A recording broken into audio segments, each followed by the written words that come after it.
안녕하세요. 유철희 교수입니다. 한 주간 잘 지냈습니까? 이번 주에는 8장 회전운동 파트 2 강의를 진행하도록 하겠습니다. 일단 지난 시간에 배웠던 내용 중요한 개념에서 잠깐 복습하는 시간을 갖도록 하겠습니다. 회전운동학에서는 기본적으로 잘 이해를 하기 위한 물리량들에 대한 정의가 주어져 있습니다. 선속도와 순간속도, 각속도의 상관관계를 잘 이해를 하고 문제풀이할 때 적용하기를 바랍니다.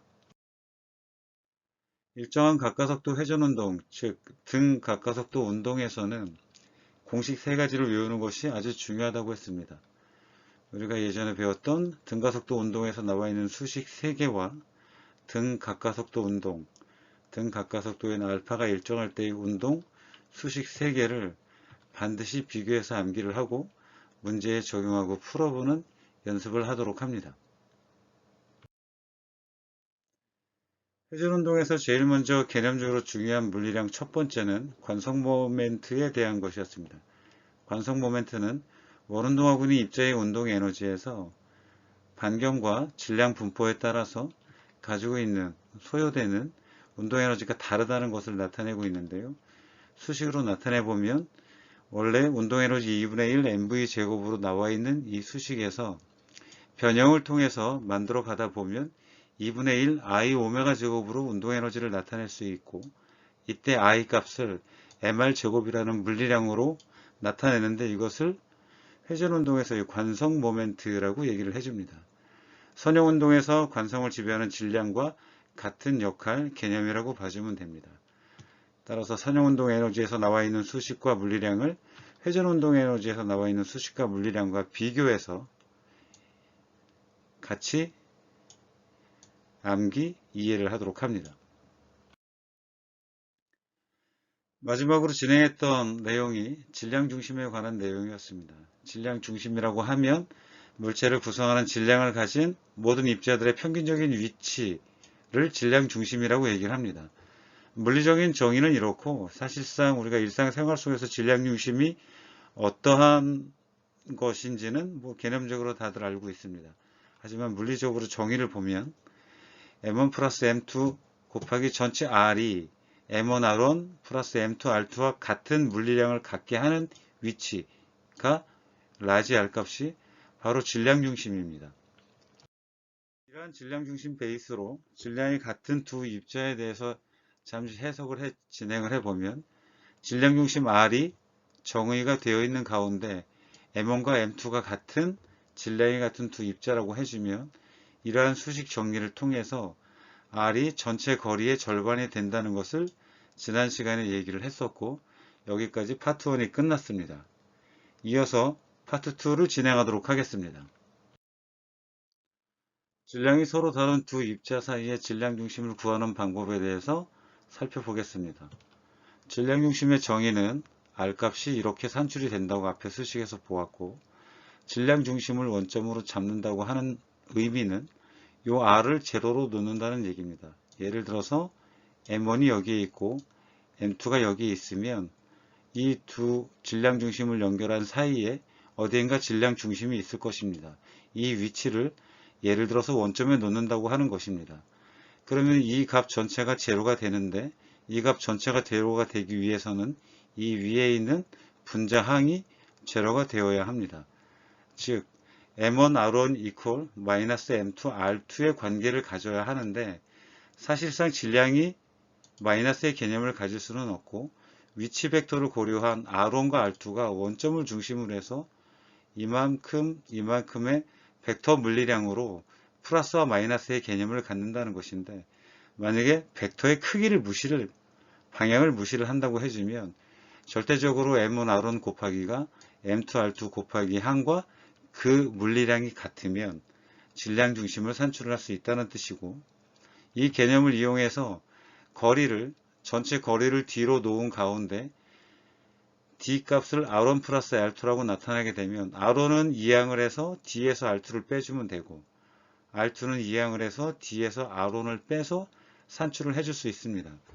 이러한 과정을 거치게 되면 결과적으로 R1과 R2를 각각 계산을 할 수 있게 되는데, 수식을 보면 M1 플러스 M2분의 M2D 전체 거리 D의 항으로 나타낼 수 있는 것이고 M1 플러스 M2분의 M1D로서 R2의 거리를 산출할 수가 있습니다. R1 플러스 R2의 전체 합이 D이므로 이 수식이 나타내고 있는 것은 전체 거리 D를 알고 질량을 알면 각각 R1과 R2를 산출을 할 수 있으니 질량 중심의 위치도 나타낼 수 있다는 그런 뜻이 됩니다. 질량이 다른 두 입자에 대해서 관성 모멘트를 표현하는 방법에 대한 또 다른 해석을 한번 진행해 보겠습니다. 관성 모멘트라고 하는 것들은 mr 스퀘어라고 정의가 되어 있었고 질량이 다른 두 입자가 있다고 하면 이쪽에 나와 있는 이미지와 같이 질량 중심을 가운데 두고 M1과 M2가 R1과 R2의 거리를 두고 분포해 있게 됩니다. 회전이 이루어지게 되면 관성 모멘트가 있게 되는데 이때 관성 모멘트를 구하게 되면 M1과 R1의 제곱 항이 하나 나오고 우측에 있는 M2와 R2의 제곱 항이 하나 나오고 이 두 개의 합이 전체 관성 모멘트가 되는 것입니다. 그런데 저것을 M1 플러스 M2분의 M1 곱하기 M2라고 되어 있는 환산 질량의 개념을 쓰게 되면 D제곱이라는 것들을 통해서 전체 관성 모멘트를 M' D제곱으로 나타낼 수도 있게 됩니다. 이때 환산 질량은 M1 플러스 M2분의 M1 곱하기 M2를 M'으로 나타내는 것을 환산 질량이라고 얘기를 해줍니다. 어떠한 개념이 되냐면 실제로 이렇게 움직이고 있는 회전체를 환산 질량을 통해서 질량을 하나로 나타내게 되면 하나의 환산 질량이 한 점을 중심으로 거리 D를 두고 회전을 하는 경우에 관성 모멘트로 표현을 해줄 수가 있다는 뜻입니다.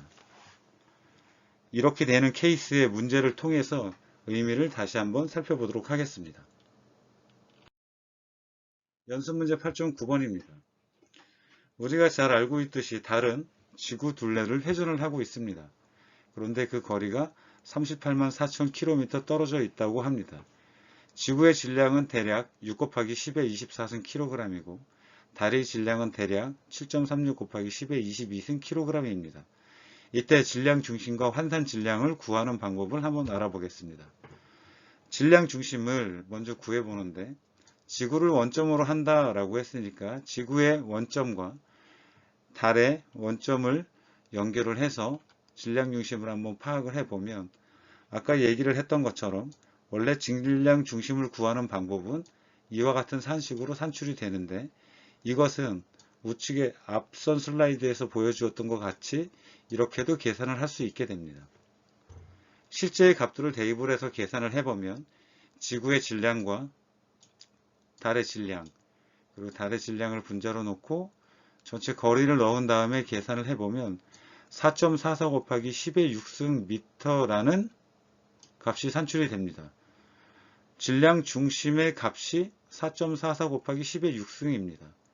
그런데 처음에 얘기를 할 때 원래 지구와 달 사이에 떨어져 있는 거리는 지구 중심을 기준으로 하고 있는데 지구 중심에서 지표까지의 반지름의 거리는 6,700km로 4.44 곱하기 10의 6승 미터보다 크게 됩니다. 이것의 의미는 이 아래 나와 있는 그림처럼 나타낼 수 있습니다. 즉 지구의 중심은 여기 있고 반지름이 6,370인 가운데 환산을 해서 나타나는 질량 중심이 지구 중심이 아니라 지표 사이에 있다는 것을 말하는 것은 달을 지구 중심으로 회전을 하는 관성 모멘트 질량 중심의 개념으로 계산을 해보게 되면 사실은 지구 중심을 가지고 돈다기보다는 지구 중심에서 4,440km 떨어져 있는 중심을 달과 지구의 환산 질량이 돌고 있는 것으로 나타낼 수 있다는 얘기입니다. 환산 질량은 간단한 수식에 의해서 나타낼 수가 있게 됩니다. 두 질량이 서로 다른 회전하는 물체에 대한 관성 모멘트를 계산을 할 때는 각각 계산을 해도 되지만 환산 질량을 통해서 하나의 물체가 회전하는 것처럼 단순화시켜서 표현할 수 있다는 것입니다. 다음 중요한 개념인 회전운동에 꼭 등장하는 각 운동량에 대한 개념을 살펴보겠습니다. 각 운동량은 앵글러 모멘텀이라고 얘기를 해줍니다. 선형운동에서 그냥 운동량에 해당하는 회전운동의 물리량이라고 했습니다. 이것은 벡터 프로덕트의 결과로 나오게 되는데요. 기억이 나겠지만 선형운동에서의 운동량 할 때는 충돌해서 그 개념이 처음 나왔었고, 운동량 보존 법칙에 의해서 외부에서 인풋되는 에너지가 없을 때 반드시 보존되는 물리량이라고 얘기를 했었습니다. 각 운동량에 대한 사전적인 정의는 이렇게 나타납니다. 앞으로 라지 L을 각 운동량의 문자로 사용을 합니다. R 크로스 P로 주어지고 있는 벡터 연상에 의해서 각 운동량이 나오게 되는데, R은 원점으로부터 거리를 나타내고 있는 벡터를 지칭하고 있고, P는 우리가 선형운동에서 나타내었던 운동량에 해당하는 것입니다.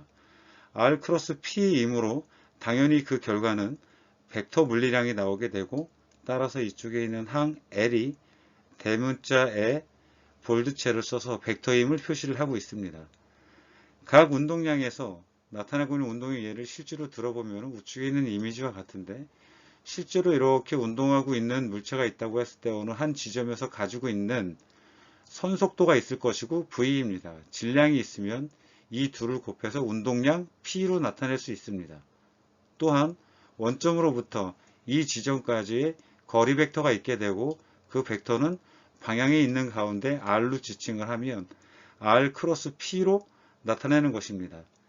그런데 R 벡터와 P 벡터를 가만히 보면 원운동을 한다고 했을 때 이 두 개의 각도가 90도를 이룬다는 것을 알 수 있습니다. 따라서 R 크로스 P는 직각이 되고, L은 벡터 물리량에서 크기와 방향을 각각 나타내 보면, 크기는 L은 원래 R 크로스 P라는 벡터 연산에 의해서 RP 사인 세타로 계산이 되어야 되는데, 세타는 90도이므로 사인 90도는 1이어서 그냥 R 곱하기 P 또는 P가 M하고 질량과 선속도를 곱한 것이니까 RMV로 그 크기를 계산을 해줄 수가 있습니다. 벡터이기 때문에 방향을 한번 따져 보아야 하는데, 벡터 연산에서 방향을 얘기를 해주고, 회전운동에서의 방향은 앞서 설명한 바와 같이 오른손 법칙을 이용을 해서 풀어줍니다. 이쪽에 나와 있는 R 벡터가 있고 P 벡터가 이렇게 주어져 있는 상태에서 R 벡터에서 P 벡터를 오른쪽 엄지를 제외한 4개의 손가락으로 감고 엄지가 가리키는 방향이 L 벡터의 방향이 되니까, 이 이미지에서는 위쪽으로 올라가고 있는 방향이 이 각운동량의 방향이 되는 것입니다. 다음은 회전운동에서 중요한 물리량인 돌림힘에 대한 개념을 살펴보겠습니다. 한글로는 돌림힘이라고 하고 영문으로는 토크라고 얘기를 해줍니다. 돌림힘은 주어진 회전축에 대해서 힘 F가 물체를 회전시키는 능력을 돌림힘이라고 얘기를 해줍니다. 예를 들면 볼트 너트에서 볼트가 있을 때 스패너를 중심으로 해서 회전을 시켜 조이거나 잠글 때 작용하는 전체적인 힘을 돌림힘이라고 얘기를 해줍니다. 돌림힘에 대한 정의를 먼저 살펴보면, 돌림힘은 타우라는 문자를 써서 표현을 해주고, 그 정의는 R 크로스 F로 나타납니다. R이 벡터, F가 벡터인 가운데 벡터 연산을 통해서 돌림힘 타우를 연산을 하게 되면 결국 타우도 벡터라는 것을 알 수 있습니다. 그 크기를 살펴보면 타우는 크로스 프로덕트이므로 RF 사인 세타에 의해서 크기가 산출이 됩니다. 방향은 벡터 연산에서 계속 얘기를 했던 바와 같이 회전하는 방향과 힘의 방향과 R 벡터와의 관계를 따져 오른손 법칙을 이용해서 구해줄 수가 있습니다. 예를 들면 여기 이미지에서와 같이 회전축이 여기에 형성이 되어 있고 R 벡터는 이렇게 스패너를 통해서 전달된다고 할 때 지면 바깥쪽으로 힘을 작용한다고 하면 회전이 이렇게 이루어진다는 것을 뜻합니다. 마찬가지로 오른손 엄지를 제외한 4개의 손가락으로 회전 방향을 감싸게 되면 그때 타우가 나타나는 벡터의 방향은 위쪽이 되는 것입니다. 우리가 경험적으로 알고 있는 돌림힘에 대한 것들은 볼트를 풀기 위해서 일정한 돌림힘을 가해야 하는데, 가까운 작용점에서 또는 먼 작용점에서 회전을 다 야기할 수 있습니다. 그런데 R값이 작을 때는 동일한 돌림 힘을 얻기 위해서 힘이 커져야 되는 것이고, R값이 클 때는 동일한 돌림 힘을 얻기 위해서 힘이 작아져도 되니 작은 힘으로 돌림 힘을 얻기 위해서는 작용점이 멀어져야 되는 것입니다. 우리는 경험적으로 잘 알고 있습니다. 나사를 회전을 할 때 드라이버의 손잡이 부분이 얇은 손잡이가 훨씬 돌리기가 어렵다는 것이 그 예입니다. 문제를 하나 풀어보도록 하겠습니다.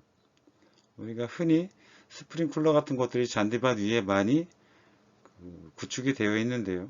여기 나와 있는 볼트를 파이프 렌치를 통해서 돌리는 경우의 문제입니다. 배관 연결 부위 중심에 대해서 배관공이 발을 통해서 돌림 힘을 작용하고 있는데, 이러한 경우에 돌림 힘의 크기와 방향이 어떻게 되는지를 알아보도록 하겠습니다. 일단 주어지고 있는 사람이 주는 발이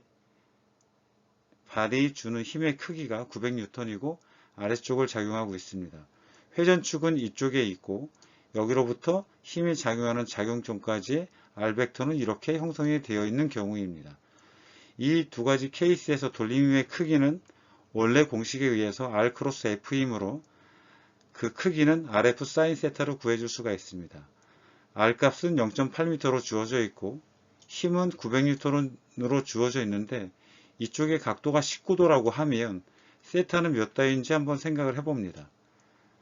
19도로 바로 쓰는 것이 아니라 벡터 간에 이루고 있는 각도를 써 주어야 하므로 힘의 벡터를 그대로 이동을 해서 이쪽에 그림을 그려보면 힘이 이렇게 작용을 하고 있으므로 두 벡터 사이에 작용하는 것은 90 플러스 19도입니다.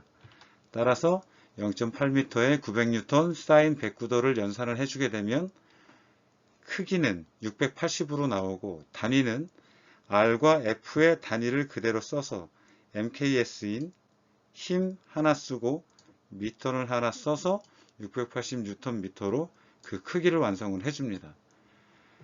다음에 돌림 힘의 방향을 살펴보겠습니다. 여기 나와 있는 바와 같이 힘의 방향이 아래쪽으로 작용을 하고 있고 R벡터가 이렇게 형성이 되어 있으므로 이때는 그대로 평행 이동을 해서 힘의 벡터를 나타냈을 때 오른손의 법칙을 이용해주면 R에서 F쪽으로 손을 감싸 주어야 하므로 엄지손가락에 가리키는 방향인, 즉 여기서는 2디멘전이라 표현할 수는 없지만 화면 앞쪽으로 뚫고 나오는 방향으로 돌림 힘의 방향이 형성이 되는 것입니다. 지면 바깥쪽이라고 얘기를 해줄 수가 있습니다. 돌림 힘과 각 운동량에 대한 개념을 진행을 했는데 이런 것들을 다 상호 연관시켜서 관계를 지어 보겠습니다. 운동량의 변화량은 힘이라는 표현을 앞서 한 적이 있었는데요. 이것은 지금 회전운동에서 돌림 힘은 각 운동량의 시간 변화율이라는 표현과 동일한 표현입니다. F는 dt분의 dp라는 것이 F는 ma 이전에 고안된 개념이라고 얘기를 했고, 단위 시간 동안에 운동량의 변화를 유발하는 것이 힘이다 라는 표현을 썼었습니다. 동일한 표현으로 돌림 힘에 대해서도 써줄 수가 있는데, 돌림 힘 타우는 조금 전에 설명하기를 R과 F의 크로스 벡터로 나타난다고 얘기를 했습니다. 벡터 연산에 의한 결과 벡터이지만 크기만 살펴보게 되면 R 곱하기 F로 나타낼 수가 있고, 여기에서 F는 dt분의 dp라고 나타냈으므로 dt분의 dp를 이렇게 써서 표현을 해주면 결국 타우는 R 곱하기 dt분의 dp입니다. 그런데 앞에서 표현해서 각 운동량은 R 크로스 P라고 했고 크기만 얘기를 해보면 R과 P가 곱해진 것이므로 dt분의 dL이라고 표현을 해줄 수가 있습니다. 이 표현은 힘은 dt분의 dp라는 것과 타우는 dt분의 dL이라는 것으로 결론이 나는데, 요거 두 개의 상관관계가 사실은 동일하다는 것입니다. 단위 시간 동안의 운동량의 변화를 일으킬 수 있는 것이 힘이고, 단위 시간 동안의 각 운동량의 변화를 일으킬 수 있는 것이 바로 돌림 힘이라는 것이니 두 관계를 연계해서 이해를 해주는 것이 좋겠습니다. 또 다른 상관관계를 잠깐 보면 각 운동량은 R 크로스 P라고 얘기를 했었고 P는 MV로 나타냅니다. MV라고 나타내는 것 중에 VT는 선속도로서 R 오메가라는 것으로 대체를 할 수가 있고 이 수식을 다시 한번 정리를 해주면 MR 제곱 오메가라고 나타낼 수 있습니다. MR 제곱은 계속해서 얘기했던 대로 I라고 하는 관성 모멘트로 표현이 되니 결국 L은 I 곱하기 오메가라는 항으로 나타낼 수도 있다는 것입니다. 우리가 예전에 보았던 P라고 하는 것이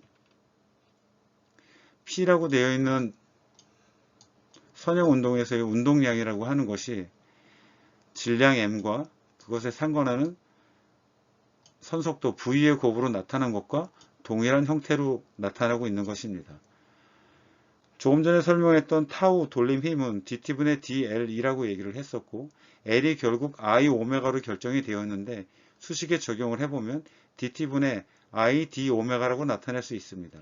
관성 모멘트가 일정할 때 수식을 이렇게 써줄 수가 있는데 dt분의 d 오메가는 I 오메가라고 I 알파라고 써줄 수가 있게 되는 것입니다.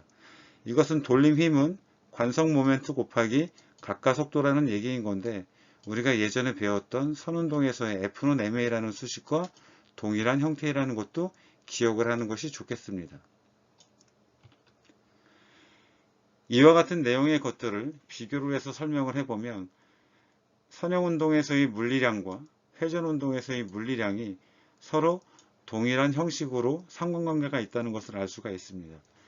예전 시험에서는 선형운동에서의 물리량과 회전운동에서의 물리량을 서로 비교해서 나타내는 것들도 시험 문제로 출제가 될 만큼 중요한 개념이니 이 상관관계를 통해서 두 물리량들을 비교, 이해하도록 노력합니다. 각 운동량의 보존법칙에 대한 설명입니다. 앞서 얘기했듯이 운동량은 늘 보존이 되는 것이라고 얘기를 했습니다. 각 운동량 또한 마찬가지입니다. 외부에서 회전력이 작용을 하지 않으면 현재의 회전 운동을 그대로 유지하려고 하는 운동 법칙이 각 운동량의 보존 법칙입니다. 선형 운동에서의 운동량 보존 법칙과 동일한 내용이라고 이해를 해주면 좋습니다. 그거에 대한 이해를 중요하기 때문에 몇 가지 들어서 살펴보도록 하겠습니다. 우리가 자연계에서 볼 수 있는 물체 중에 밀도가 가장 높은 것은 중성자별이라고 하는 것입니다. 사실은 관측이 안 되고 있는 블랙홀이 밀도가 훨씬 더 높겠지만 사실상 관측이 되는 것들 중에는 중성자별의 밀도가 가장 높습니다. 태양보다 질량이 훨씬 큰 것들이 수명을 다하게 되면 질량 붕괴에 의해서 급격히 반지름을 줄이게 되는데 이때 형성되는 별들이 바로 중성자별이라고 얘기를 해줍니다. 어느 행성이나 항성이나 여러분들 알고 있는 것처럼 자전을 하고 있는데 처음에는 큰 반지름을 유지를 하면서 자전을 하고 있던 별들이 중성자별이 되면서 반지름이 작아지게 되면 어떤 일이 생기는지 한번 살펴보도록 하겠습니다.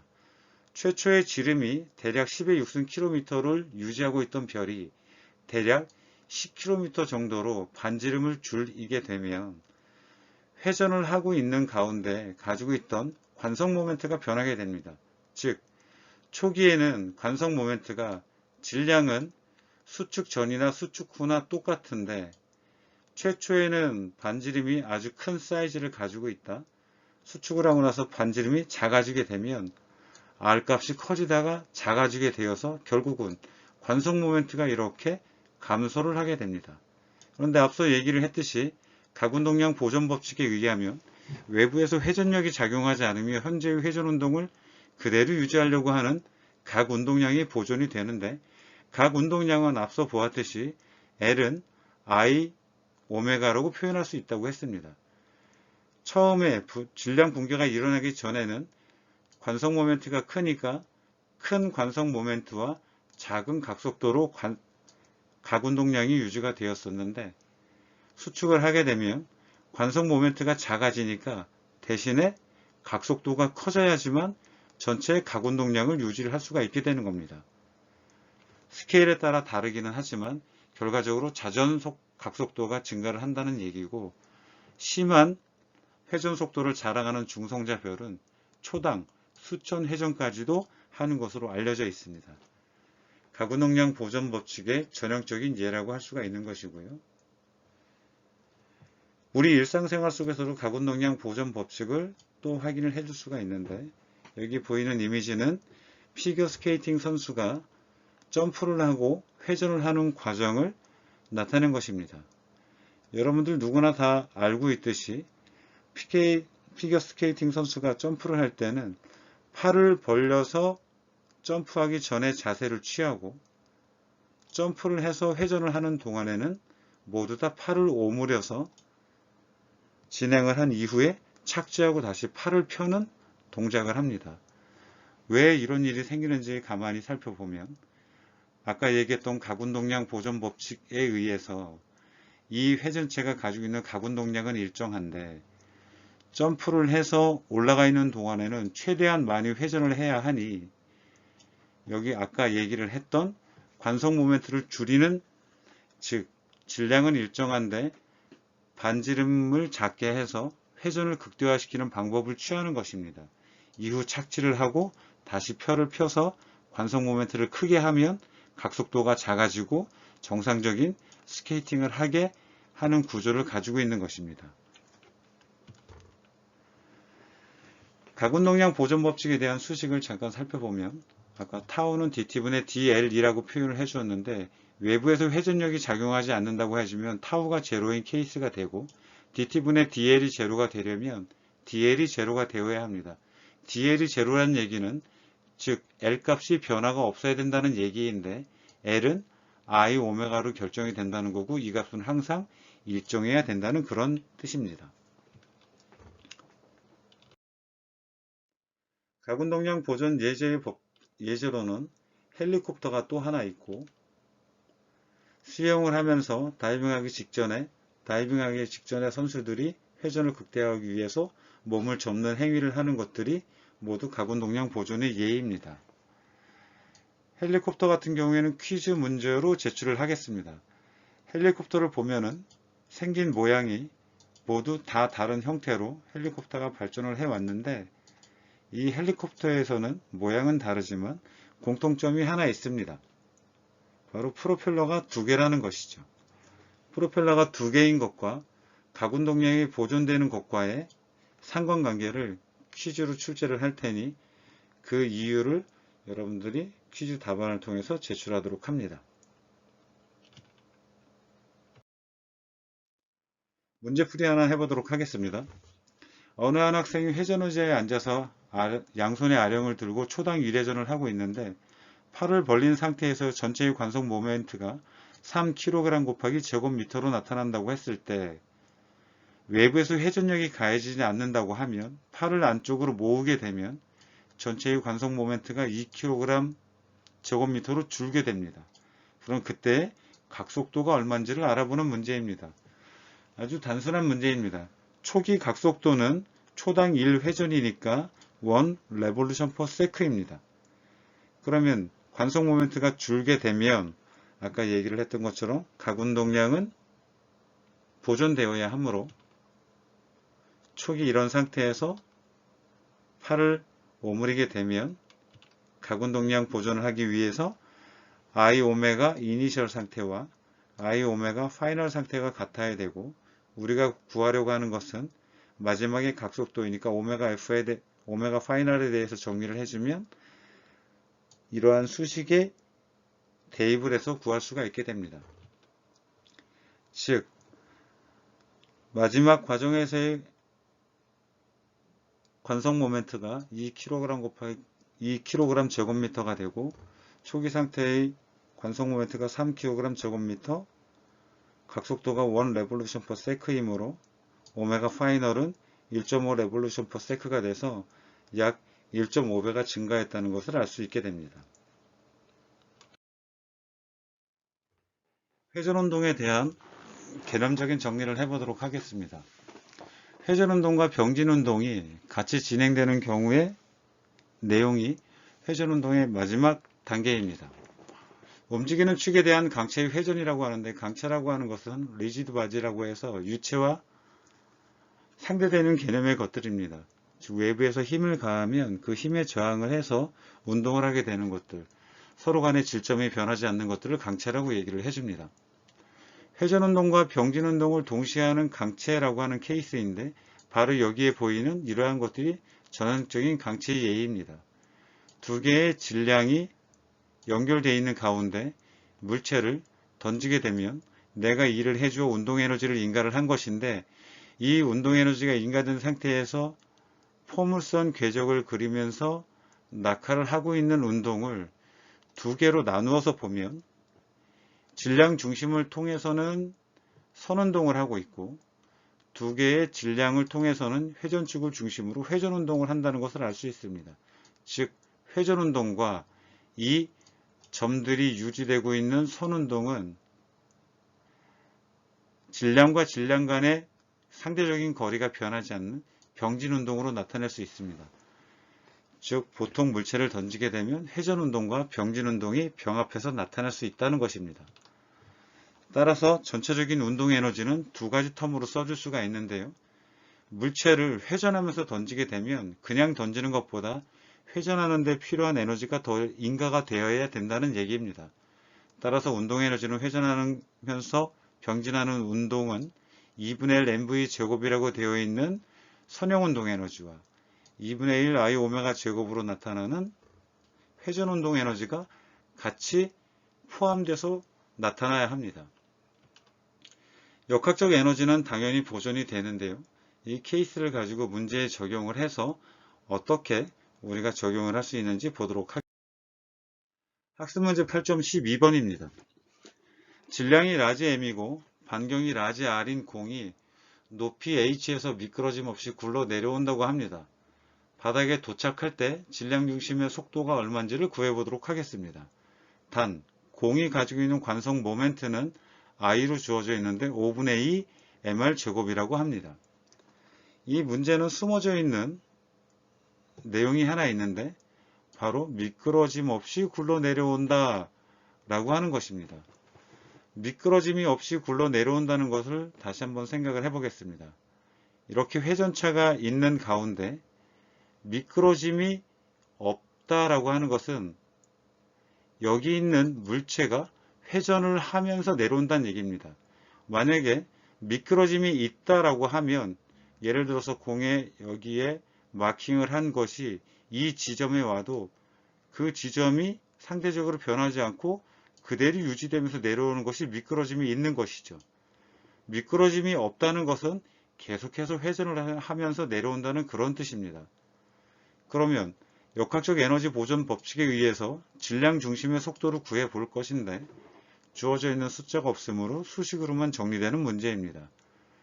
초기에 가지고 있는 역학적 에너지 보존 법칙을 적용을 해주기 위해서 초기에 가지고 있는 모든 포텐셜 에너지가 아래쪽에서 모든 운동 에너지로 전환된다는 수식을 기본적으로 사용을 하면 초기의 모든 에너지가 파이널 상태에서의 모든 에너지와 같아야 된다는 것입니다. 초기에는 운동을 시작하기 전이므로 포텐셜 에너지만 있으니 mgh로 수식을 표현해 줄 수가 있고 바닥으로 내려왔을 때는 운동 에너지만 있으니 운동 에너지 항을 써주는데 운동 에너지가 앞 슬라이드에서 얘기를 했던 것처럼 두 개의 텀으로 나타납니다. 즉 하나는 선형운동 에너지, 하나는 회전운동 에너지로 나타나고 있는 것이죠. 여기에서 우리가 구하려고 하는 것이 무엇인지 잠시 생각을 해봅니다. 질량 중심의 속도를 구하라고 하는 것입니다. 즉 여기 있는 VC에 대해서 수식을 나타나라고 하는 것이죠.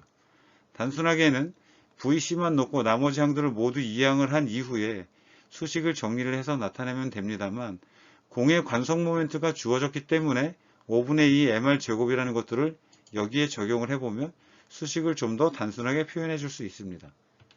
즉 2분의 1 mv 제곱은 그대로 두고 2분의 1에서 i 대신에 5분의 2 mr 제곱을 넣고 오메가 값은 앞에서 수식에서 얘기를 했던 것처럼 r분의 v로 나타낼 수 있으니 이거 전체의 제곱을 통해서 수식을 정리를 해보면 대문자 m 항들은 모두 약분이 되고 나와 있는 vc항이 이쪽에도 있고 이쪽에도 나와 있게 됩니다. 따라서 GH라고 되어 있는 텀이 2분의 1 VC 제곱 플러스 5분의 1 VC 제곱으로 정리가 되는 것이고 요 VC 제곱을 합산을 해서 V에 대해서 나타내주게 되면 루트 7분의 10 GH라는 것을 알 수가 있습니다. 계산 결과는 이렇게 해주면 답은 구해 놓은 것인데요. 여러분들 예전에 배웠던 자유낙하 운동과 한 번은 비교를 해서 생각해 볼 필요가 있습니다. 예전에 높이가 h인 상태에서 자유낙하했을 때의 속도를 구해보면 V는 공식으로 V는 루트 2GH라는 것을 알 수 있습니다. 앞에서 구해놓은 루트 7분의 10GH와 루트 2GH와는 크기가 서로 같지 않습니다. 동일한 높이라고 해주면 그 값이 누가 더 크냐면 이쪽이 더 큰 것이죠. 왜 이러한 결과가 나왔는지 가만히 생각을 해보면 우측에 있는 V는 루트 2GH라고 나와서 계산이 될 수 있는 얘는 모든 운동이 선형 운동으로만, 모든 포텐셜 에너지가 선형 운동 에너지로만 전환이 되었기 때문에 루트 안에 2라는 크기를 갖게 되는 것입니다. 반면 회전 운동과 선형 운동이 같이 이루어지는 물체의 경우에는 루트 안에 7분의 10으로 숫자가 주어지게 되는데 이보다 작은 이유는 모든 포텐셜 에너지가 바닥에서 운동 에너지로 전환되는 것은 사실인데 운동 에너지가 둘로 나누어진다는 것이죠. 하나는 선형 운동 에너지, 하나는 회전 운동 에너지가 있다는 것입니다. 즉 회전 운동 에너지에서 에너지를 가져가게 되므로 선형 운동 에너지가 더 작게 나타난다고 이해를 해주면 됩니다. 아주 중요한 문제이니 잘 이해를 하기 바랍니다.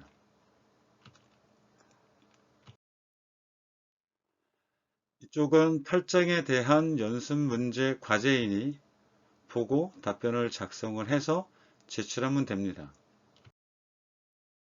학습 문제 통해서 여러분들 내용을 확인하도록 하고요. 연습 문제 합니다. 확인을 하도록 합니다. 뒤에 있는 슬라이드는 사실은 양이 너무 많아서 제가 뒤쪽으로 빼두었던 것인데 앞에 회전 운동에 대한 얘기이니 잠시만 더 설명을 하고 지나가겠습니다. 관성 모멘트를 계산할 때는 기본적인 개념에 대해서 앞에서 전달을 했었고 계산하는 방법, 적용하는 방법이 여러 가지가 있는데 예를 들면 이렇게 부피를 질량이라든가 그런 것들을 연속체로 되어 있어서 좀 환산하기 힘든 그런 것들을 계산하는 한 방법입니다. 부피 요소를 고려해서 관성 모멘트를 구할 때는 관성 모멘트의 기본적인 개념인 mr 제곱을 무한히 반복을 해서 다 더해주면 된다 라고 얘기를 했었는데 이렇게 mr 제곱 위에도 다른 방법이 있을 수 있습니다. 예를 들면 관성 모멘트를 구해줄 때 ri의 제곱 델타 mi라고 되어 있는데 이쪽에 서 있는 델타라고 되어 있는 것들이 전체 질량을 이루고 있는 것 중에 하나의 미소의 질량을 이루고 있는 것들을 델타 m이라고 하고 무한히 많이 쪼갰다는 의미로 해서 리미트를 취해준 다음에 다 쪼개서 다 더해주는 과정으로 관성 모멘트를 구할 수도 있다는 것입니다. 이러한 과정을 통하게 되면 이 과정이 바로 적분이라는 뜻이 되고 적분이 R제곱을 질량에 대해서 적분을 한다는 그런 의미가 통하게 되는 것입니다.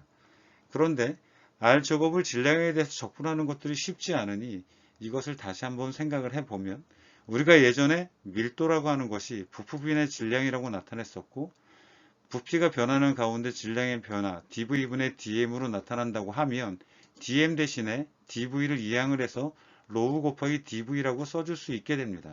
즉 여기 나와 있는 dm 대신에 로우 곱하기 dv를 개념을 도입을 하게 되면 dv를 여기에 쓰게 되고 로우를 여기에 곱해서 적분을 통해서 관성 모멘트를 계산할 수도 있다는 한 사례를 보여주고 있습니다.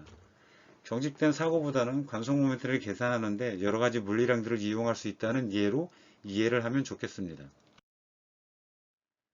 강체의 관성 모멘트라고 표현된 것은 아까 얘기를 했던 유체와 상대적인 개념의 강체, 리지드 바디라고 되어 있는 변형이 없는 물체에 대한 관성 모멘트를 구하는 예제인데 여기서 전달하고자 하는 얘기는 동일한 질량을 가진 물체라고 하더라도 회전축을 이쪽에 형성을 하느냐 이쪽에 형성을 하느냐에 따라서 전혀 관성 모멘트는 달라질 수 있다는 얘기이니 항상 관성 모멘트를 생각을 할 때는 질량축이 어디에 어떻게 형성되어 있는지를 꼭 정확히 파악하도록 노력합니다. 가군동량 보존 법칙의 예입니다. 가군동량 보존 법칙의 예로는 아주 다양한 많은 사례들이 있는데 그 중에 하나가 지구에서의 하루가 점점 길어지고 있다는 것을 둘 수가 있습니다.